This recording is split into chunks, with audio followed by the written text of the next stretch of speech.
Okay my friends, हम continue कर रहे हैं फंडामेंटल ऑफ नर्सिंग की ये वाली क्लास जिसमें हम पढ़ेंगे लॉस एंड ग्रीफ। क्या है लॉस और क्या है ग्रीफ, तो उसके बारे में हम डिस्कस करेंगे in this class. And types of loss and types of grief हम डिस्कस करेंगे, and stage of grief and dying हम डिस्कस करेंगे। ठीक है, चलिए शुरू करते हैं। सबसे पहला टॉपिक, व्हाट इज लॉस। तो आप एक कॉपी और पेन ले लीजिए for notes purpose. So loss क्या है? इट इज द प्रोसेस और एक्ट ऑफ लूजिंग समवन और समथिंग। ये एक प्रोसेस है या फिर एक एक्ट है ऑफ लूजिंग समथिंग या फिर समवन। लूजिंग समवन और समथिंग।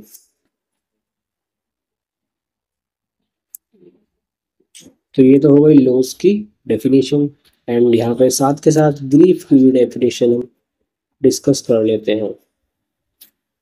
सो ग्रीफ क्या है?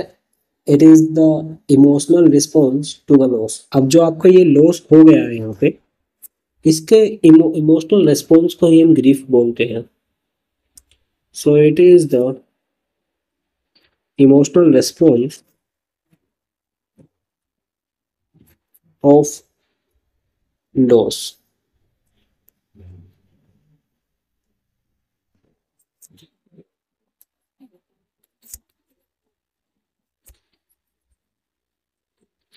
ठीक है, बात कर रहे हैं नेक्स्ट।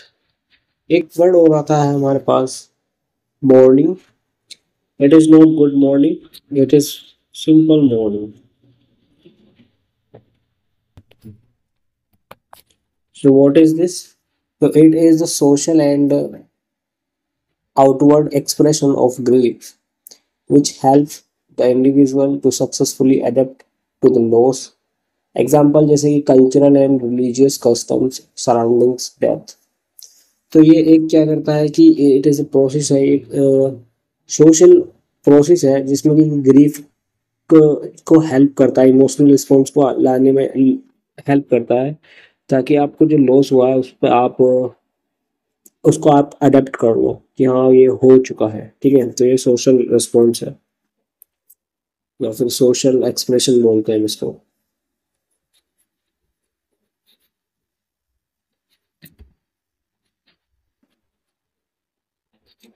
Outward expression. ठीक है, एंड फिर हमारे पास आता है नेक्स्ट हमारा ब्रेवमेंट। ये भी एक इसकी भी डेफिनेशन लिख लेते हैं, just a minute.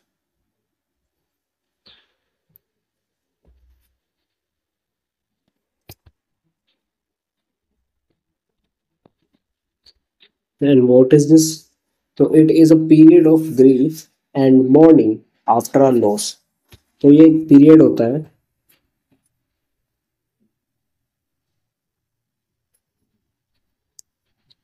Period of grief, या फिर हम बोल सकते हैं and mourning after a loss. जब एक लॉस हो जाता है किसी चीज किसी संबंध को खोने का, तो एक इमोशनल रिस्पॉन्स होता है। ठीक है, ओके। तो हमने लॉस और ग्रीफ को डिस्कस किया। अब हम बात करते हैं टाइप्स ऑफ लॉस। ठीक है, next heading is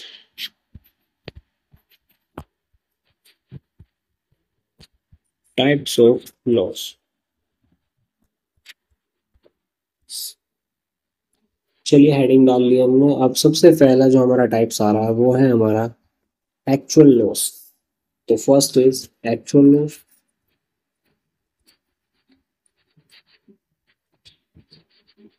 actual loss से आप क्या समझ रहे हैं कि सचमुच हुआ हुआ लॉस की बहुत से फेक लॉस बोलते हैं। ठीक है, तो एक्चुअल लॉस में क्या होता है? It is a loss occur following a real event and it happens when a person can no longer see, hear or touch an object or a person। तो ये लॉस कब फील होता है real event में, कि जब कोई कुछ ऐसा हो जाता है किसी पर्सन के साथ कि या तो किसी को नहीं देख पा रहा है, नहीं सुन पा रहा है और नहीं महसूस कर पा रहा है उसका टच, और किसी ऑब्जेक्ट के रिगार्डिंग भी हो सकता है या फिर किसी पर्सन के रिगार्डिंग भी हो सकता है ये सब, तो ये एक्चुअल लॉस में आता है। This can be recognised and verified by others. तो ये क्या होता है, किसी दूसरे के थ्रू उसको वेरीफाइड किया जा सकता है। जैसे कि example, amputation of extremities and death of loved one. तो अगर किसी पार्ट की एम्पुटेशन हो गया है तो उसके बिहाफ पे भी हम इसको देख सकते हैं, वो अच्छे से वो नहीं कर पाएगा, महसूस नहीं कर पाएगा। जस्ट अ मिनट, इसको लिख लेते हैं। या तो एग्जांपल में आप लिख सकते हैं एम्पुटेशन ऑफ एक्सट्रीमिटीज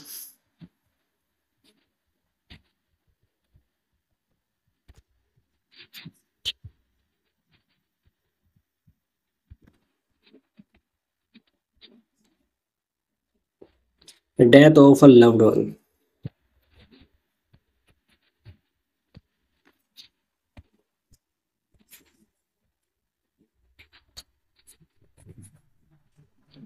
तो ये हमारा एक्चुअल लॉस होता है। उसके बाद आता है हमारे पास second, that is perceived loss.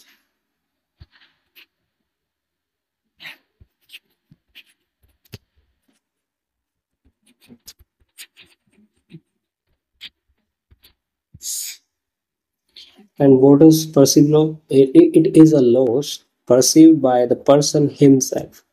तो ये एक ऐसा लॉस है जिसमें कि जो पर्सन है वो खुद से ही इसको परसीव कर रहा है, and other can't verify this type of loss.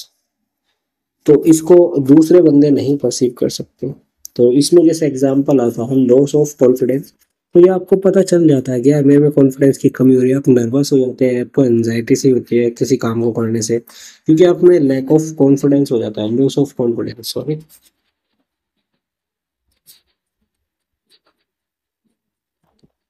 ठीक है। इसके बाद आता है हमारे पास मैच्योरेशनल लॉस या फिर developmental loss. Next is maturational loss.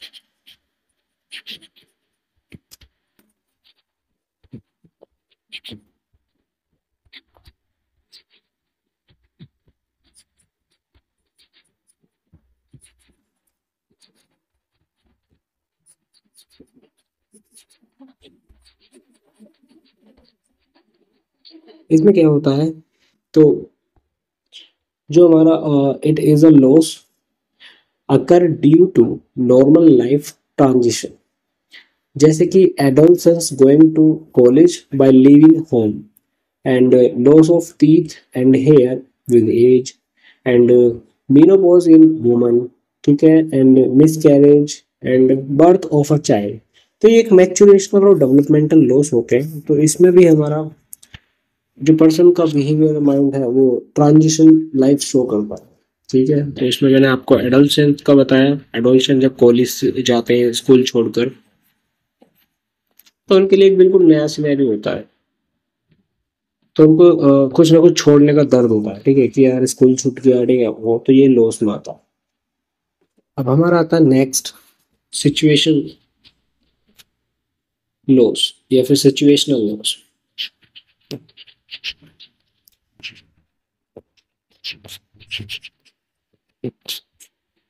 अब सिचुएशन लॉस को कैसे कंसिडर करते हैं, loss occur due to a sudden और स्पेसिफिक लाइफ इवेंट, जैसे कि किसी की एक लाइफ में कोई भी ऐसा इवेंट आया हो सडन या स्पेसिफिक, जैसे कि a death of loved one, ठीक है, फॉलोइंग रोड ट्रैफिक एक्सीडेंट, या फिर सडन लॉस ऑफ जॉब। तो अगर किसी बंदे की एकदम से जॉब छूट जाती है तो वो एक सिचुएशनल लॉस में कंसिडर किया जाता है। या फिर हम बोलते हैं किसी की एक लव्ड वन की रोड ट्रैफिक एक्सीडेंट में डेथ हो गई है, तो ये भी एक सडन लॉ सिचुएशनल लॉस में कंसिडर किया जा सकता है। पर हम इसमें एक एग्जांपल लिखेंगे, sudden loss of job.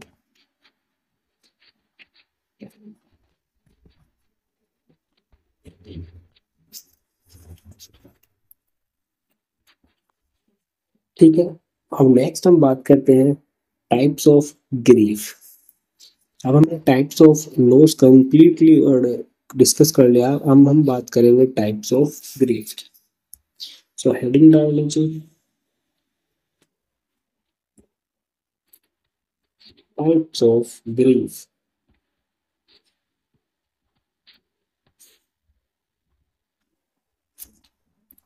And सबसे पहले आता है हमारे पास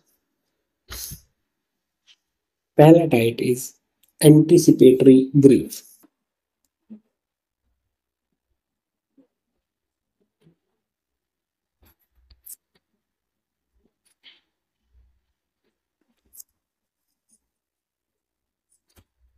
एंटीसिपेटरी ग्रीफ में क्या होता है, सबसे पहले this type of grief is expected. ये एक एक्सपेक्टेड होता है grief. And no and one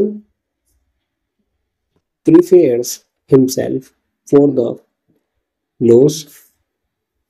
Anticipation does not necessarily easy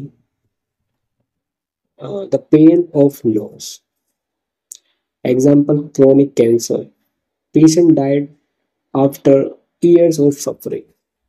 तो ये एक एंटीसिपेटरी ग्रीफ होता है। ये आना ही आना होता है, एक्सपेक्टेड होता है पर्सन की लाइफ में। जैसे कि क्रोनिक कैंसर है तो वो सोचेगा कि यार दिक्कत ना हो ज़्यादा, ठीक है। And patient die after the year of suffering, और बहुत टाइम से वो सफ़र कर रहा था उस कंडीशन से। एंड तो वो उसके बाद उसको डेथ मिल जाती है। तो ये एक एंटिसिपेटरी ग्रीफ होता है, ठीक है। उसके बाद हम बात करते हैं नेक्स्ट हमारा,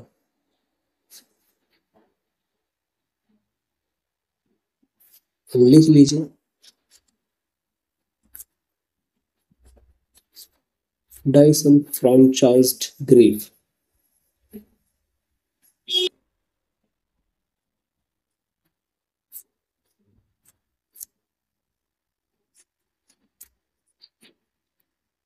इस ग्रीफ में क्या होता है, एक्सप्लेन्ड बाय केनेथ डोकेन इन 1989, ठीक है। इन्होंने एक्सप्लेन किया था इसको।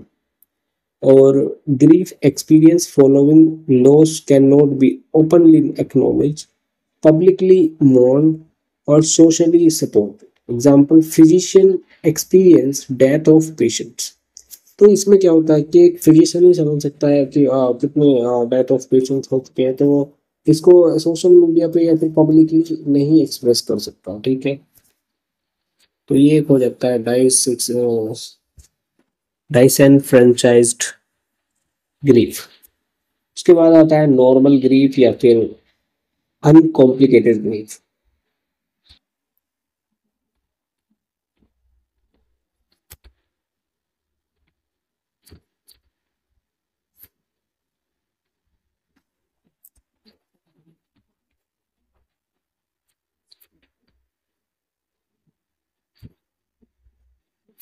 ठीक है, बात करते हैं हम इसमें। It is the normal universal grief reaction to the loss which is characterized by a complex response.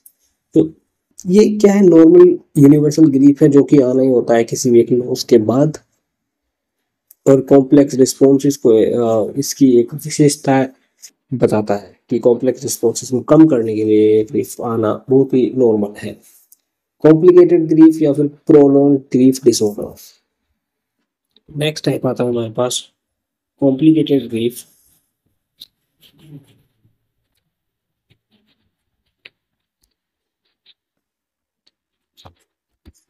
या फिर prolong grief disorder.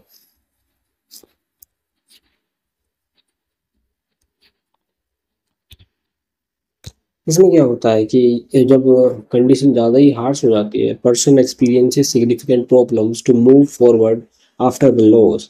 The types of complicated grief are chronic grief, exaggerated grief, delayed grief, masked grief. तो ये सब complication इसको face करने लगती है। सबसे पहले आती है क्रॉनिक ग्रीफ। उसके बाद आता है accelerated grief,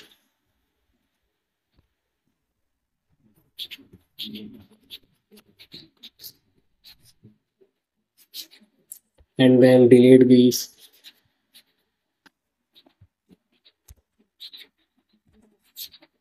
and next is masked grief.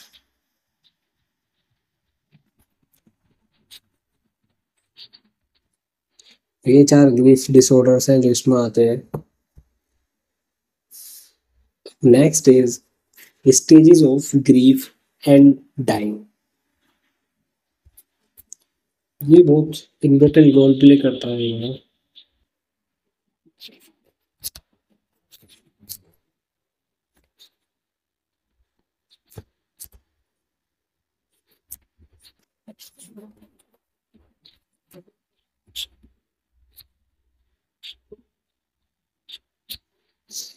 सबसे पहले आता है, इसको हम डिफाइन करते हैं, द स्टेज इंक्लूड DABDA, टबडा, ये आपने पढ़ा होगा जरूर।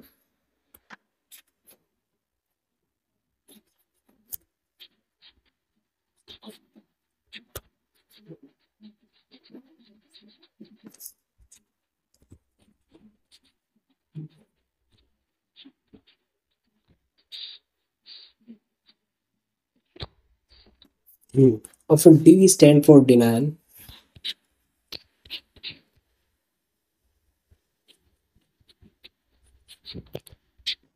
and A stands for our anger, and B stands for bargaining,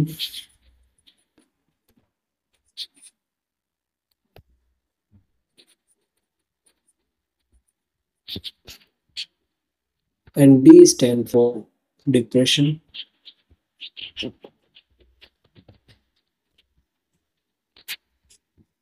and last A stands for acceptance।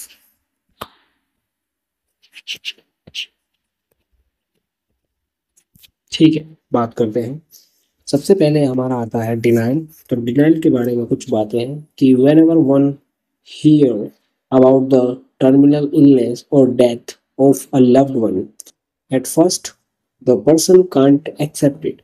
समझ लीजिए, इसको हम इस एग्जांपल से नहीं समझाते। मैं आपको सिंपल सा एक एग्जांपल देता हूँ कि आप डेली यूज लाइफ में अपना मोबाइल यूज करते हैं, तो जब आपको पता चलता है कि आपका मोबाइल या तो कहीं गिर गया है या फिर चोरी हो गया है या फिर आपके आपसे गुम हो गया है, तो सबसे पहले आप अपनी जेब को चेक करते हैं, अरे नहीं यार, कभी जेब में तो नहीं है, कभी बैग में तो नहीं है, कभी घर तो नहीं रह गया, कभी कहीं ऐसा तो नहीं है कि मैं छोड़ के आ गया हूँ।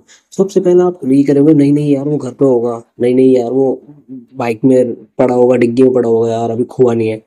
तो सबसे पहले आप क्या करते हैं, डिनाइल करने की कोशिश करते हैं कि एक्सेप्ट नहीं करते चीज को। ठीक है, सबसे पहले आप डिनाइल करते हैं, ओवरकम नहीं करते कि इस चीज को, कि साइकोलॉजिकल प्रोजेक्शन होता है ये, कि आपको शौक लगता है, एक तरीके से इमीडिएट शौक आता है एसोसिएटेड विद द फोन, कि ये फोन से एसोसिएटेड है, कि आपको पता चला यार फोन तो वहीं छूट गया, और वहाँ छूटा वहाँ पता नहीं है, वहाँ मिला नहीं है, तो आप क्या कहेंगे, यार फोन तो यार वहीं रखा था यार, मैं तो यार, आप मना करोगे चीज़ों को। ठीक है, देन फिर आपकी नेक्स्ट स्टेज आती है एंगर। तो ठीक है, अब आपने ये, अब आपको गुस्सा आएगा। ठीक है, यार मैंने तो वहीं रखा था फोन, मैंने तो फोन बाइक में ही छोड़ा था। ठीक है, मैंने तो फोन यार ऐसे किसी को दिया ही नहीं। तो एक बार आपको डिनाइल ओवर हो गया तो आपका एंगर फेस चल जाएगा। तो आप क्या करेंगे, कि कहेंगे इंटेंस इमोशन और एंगर, आपको सिचुएशन आ जाएगी ऐसी, एंड टू अ पर्सन और द गॉड, आपको क्या कहेंगे, किसी भी पर्सन को अब्यूज करेंगे, यार इसने इसकी वजह से हुआ ये सब यार, यानी ये नहीं बैठता मेरे साथ बाइक पे तो ये फोन गिरता ही नहीं मेरा। ठीक है, और फिर आप भगवान को बोलोगे, यार भगवान आप मेरे साथ ऐसा क्यों करते हो यार, ऐसा। ठीक है, तो आप एंगर हो जाओगे बहुत सारे, और सिचुएशन के हिसाब से दूसरों को आप इंटेंस इमोशनल शो करोगे अपने। ठीक है, फिर आता है हमारे पास नेक्स्ट स्टेज इज बार्गेनिंग। तो इसमें क्या है कि नेगोशिएट करते हो आप कैसे करते हो, कि client to the supreme power और हायर अथॉरिटी, या फिर गॉड से आप कहते हो कि इवेंट को डिले करने के लिए, तो भगवान से क्या कहते हैं, क्लाइंट में ask God to let up the person major events and marriage. जैसे मैं बताता हूँ आपको, मोबाइल का एग्जांपल लेते हैं इसमें भी, कि आप बार्गेनिंग करोगे, यार ऐसा नहीं होना चाहिए था, अरे भगवान यार मेरे मोबाइल की जगह यार तुम मेरी वॉच खो देते, ठीक है, मेरे मोबाइल की जगह यार तुम सिम तो छोड़ देते कम से कम ऐसे कहते हैं ना, ठीक है, तो यार भगवान मतलब ऐसा नहीं होता, वो हो जाता, या उसकी जगह मोबाइल की जगह कुछ और हो जाता, ऐसे कहते हैं, ठीक है, तो नेगोशिएट करने की कोशिश करते हो आप अपने बार्गेनिंग फेज में। उसके बाद हमारा डिप्रेशन फेज आता है। So in this phase the person realize the impact of loss. अब इसमें क्या होता है कि आपको पता चलता है कि आप पे आपके पास आपके जो माइंड पे इम्पैक्ट पड़ता है कि आपका फ़ोन खो गया है, आपका जो लॉस हुआ है उसका आप इम्पैक्ट पड़ता है, तो आप डिप्रेस हो जाते हो बिल्कुल। आपको कुछ भी अच्छा नहीं लगता, यार छोड़ यार मैं नहीं खा रहा खाना यार, मेरा मूड खराब है, बस पड़े रहते हो एक जगह, यार जो हो गया तो हो गया। तो ये फ़ोन का ही नहीं है, ये थोड़ा मेजर इशू जब आता है जब आप किसी लव्ड वन को अपने खो देते हो, ठीक है, तो यहाँ पर डिप्रेशन का एक रोल प्ले होता है। बाकी जब आप डिप्रेशन वाले फेज से निकलते हो तो आप एक्सेप्टेंस में जाते हो, फिर हमारा एक्सेप्टेंस आता है। तो इसमें क्या करता है, person accept the truth and incorporates into life. तो यहाँ पे क्या करता है, पर्सन एक्सेप्ट कर लेता है, हाँ चलो यार मेरी ही गलती थी, मेरे से वो फ़ोन छूट गया है, गिर गया और वो खो गया है, कोई बात नहीं। अब ट्रूथ को एक्सेप्ट करने का फेज आ जाता है तो पेशेंट उसको एक्सेप्ट कर लेता है और आगे बढ़ता है फिर नेक्स्ट अपनी लाइफ में। तो यही है हमारे stages of grief and dying. तो यहाँ पे हमारा ये लेक्चर पूरा कंप्लीट होता है ग्रीफ एंड लॉस का। और इसको प्लीज़ एंड प्लीज़ जल्दी से जल्दी आप इसको रिवाइज कीजिए एंड आप क्वेश्चन लगाइए टारगेट हाई बुक के, और उसको खरीद सकते हैं आप कहीं से भी, अमेजोन फ्लिपकार्ट जहाँ पे आपको मिल जाए। तो यहीं पे ये लेक्चर था। I hope you like the video and comment